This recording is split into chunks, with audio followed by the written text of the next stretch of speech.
તાપીમાં કમોસમી વરસાદ પડતા ઉકાઈ ડેમમાં પાણીની આવક થઈ છે। ઉપરવાસમાંથી હાલ 46,418 ક્યુસેક પાણીની આવક થઈ। ડેમ ભયજનક સપાટીએ પહોંચતા 3 દરવાજા ખોલીને પાણી છોડાયું છે। ઉકાઈ ડેમમાંથી તાપી નદીમાં પાણી છોડવામાં આવ્યું।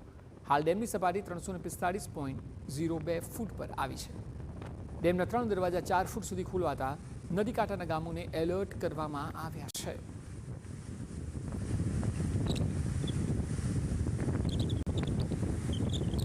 સુરતમાં ઉપરવાસમાં વરસાદથી તાપી નદી બે કાંઠે વહી। ઉકાઈ ડેમમાંથી તાપી નદીમાં 46,000 ક્યુસેક પાણી છોડાયું। સિંગલપોર નજીક તાપી નદીનો કોઝવે પાણીમાં ગરકાવ થયો। કોઝવેની સપાટી હાલ 7.33 મીટર પર પહોંચી છે। તાપી નદીના કિનારે અવરજવર ન કરવા સૂચના અપાઈ છે। હજુ પણ તાપી નદીના જળસ્તરમાં વધારો થાય તેવી પૂરેપૂરી શક્યતા છે। ભર શિયાળે ઉપરવાસમાં સતત વરસી રહેલા ભારે વરસાદને લઈને ઉકાઈ ડેમમાં ભારે પાણીની આવક થઈ રહી છે।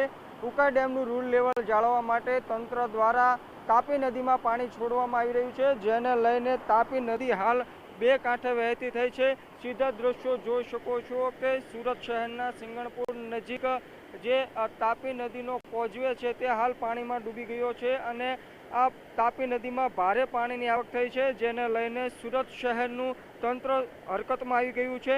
ઉકાઈ ડેમની વાત કરીએ તો ઉકાઈ ડેમની સપાટી હાલ 345 ફૂટ નજીક પહોંચી ગઈ છે, જેને લઈને ઉકાઈ ડેમમાંથી હાલ 46,000 ક્યુસેક પાણી સીધું તાપી નદીમાં છોડવામાં આવી રહ્યું છે, જેને લઈને સુરત શહેરના કોઝવેની સપાટી પણ 7.33 મીટર પર પહોંચી ગઈ છે। તંત્ર દ્વારા કોઈ પણ ગંભીર પરિસ્થિતિ ન ઊભી થાય તે માટેના સતત પ્રયાસો કરવામાં આવી રહ્યા છે। ત્યારે જે રીતે ભર શિયાળે વરસાદ વરસી રહ્યો છે, જેને લઈને જનજીવન અસ્તવ્યસ્ત થઈ ગયું છે।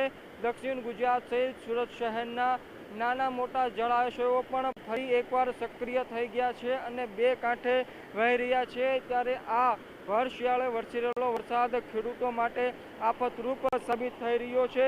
આ વરસાદ ડાંગર શાકભાજીના પાકો લેતા ખેડૂતો માટે ખૂબ જ નુકસાનકારક સાબિત થઈ રહ્યો છે। ત્યારે આગામી દિવસોમાં હજુ ભારે વરસાદ વરસશે તેવી હવામાન ખાતાએ આગાહી કરી છે। ત્યારે જે રીતે તાપી નદીના જળસ્તરમાં વધારો થઈ રહ્યો છે, તંત્ર દ્વારા સતત અપીલ કરવામાં આવી રહી છે કે કોઈ પણ લોકો તાપી નદીના કિનારે ન જાય।